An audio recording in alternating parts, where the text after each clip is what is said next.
Hello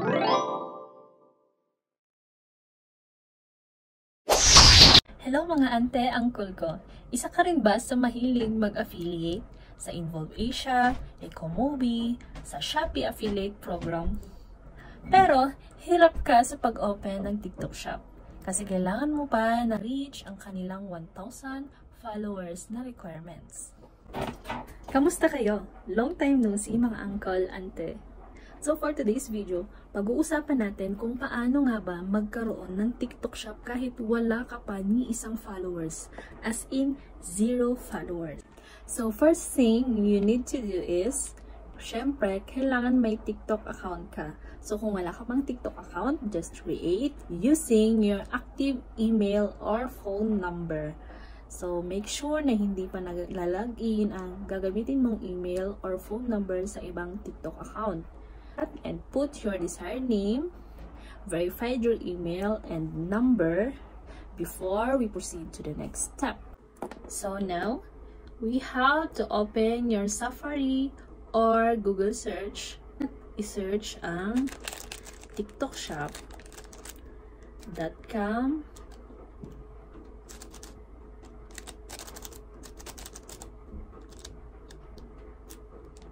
Yan. At pindutin ang login and go to the seller's entry. Ayan, so mapupunta tayo sa ibang website link and then ayan, piliin ang Asia seller and syempre nasa Pilipinas tayo, so pipiliin natin ang Philippines seller. Okay, so pag nandito na kayo sa TikTok Shop Seller Center ay magsa-sign up kayo kasi doon natin i-link yung nagawa nyo ng TikTok Shop or yung kagagawa mong TikTok Shop account. Dito, sign up. So, ang ginawa ko ay sign up with my email address. So, kung phone number ang gusto nyo, okay, so pindutin nyo yung use phone number, sign up. Okay, so after you put your email address, may mag-send sa email mo na code. So, dapat active email ang iyong gagamitin. Open mo lang yung inyong email, put the code, put your desired password na must contain numbers, letters, and special characters. Must be 6 to 20 characters long. Ano man yung gusto mong ilagay na password, dapat strong. Okay?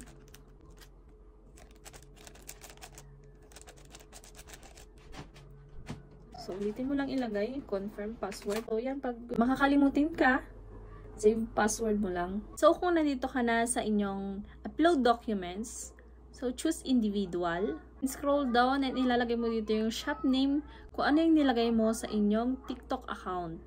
And dito, select product category you sell. And kunyari, ang ibebenta ko is women's wear and underwear. Scroll down. Dito, kailangan mong mag-upload ng inyong valid ID. So, choose here yung ID, kung anong meron ka, SSS ID, TIN ID, Voters ID, or PhilPost or Posta, Driver's License, PhilHealth, PhilSys National ID, PRC ID, or Passport. So, dito tayo sa PhilSys National ID. So, kung ano man ang meron sa inyo, just choose that. Then add, and then wait to upload it.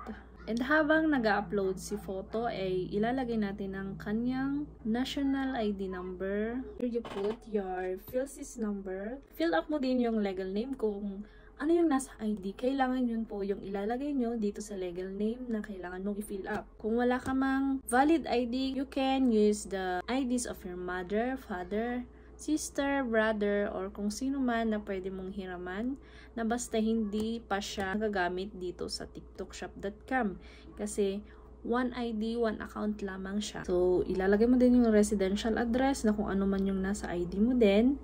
Additional contact information, use below lang, and then after that, submit mo lang. Okay, and then confirm all the following information. Check mo kung tama before you confirm kasi hindi mo na po siya mapapalitan after you confirm that. Okay, so ito na siya. Your documents are currently under review. Register business is pending. So dito, mag-wait tayo ng 48 hours. Pero ito ay para lamang sa mga magbebenta, talagang magti-TikTok seller. Mag-affiliate lang naman tayo. So Dito tayo sa gilid, sa dulo. Ayan, makikita natin itong mga ayan, mga maliliit na yan. So, dito tayo sa taong na to. Ayan. So, choose link TikTok account. So, and then, dito sa official account, wag po sa marketing accounts ha. Dito tayo sa official account. So, dito, ililink na natin dito yung inyong TikTok account na nagawa na. Tap the link official account.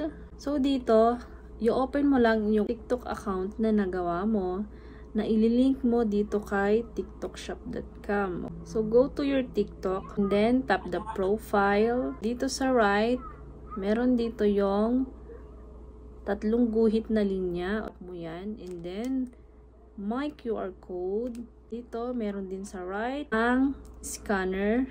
And then, tap mo yan. And then, itatapat mo siya sa inyong iPad or laptop. Kasi meron dito yung code. Okay, so, authorized. Mag-a-appear din sa inyong iPad or laptop na na-scan mo na siya. So, agree mo lang. I have read the conditions. And then, link this account. Tadan! Nandito na tayo sa exciting part. So, congratulations! Your official TikTok account has been successfully linked. Ayan, nakalink na siya. Makikita niyo yung photo mo sa inyong TikTok account.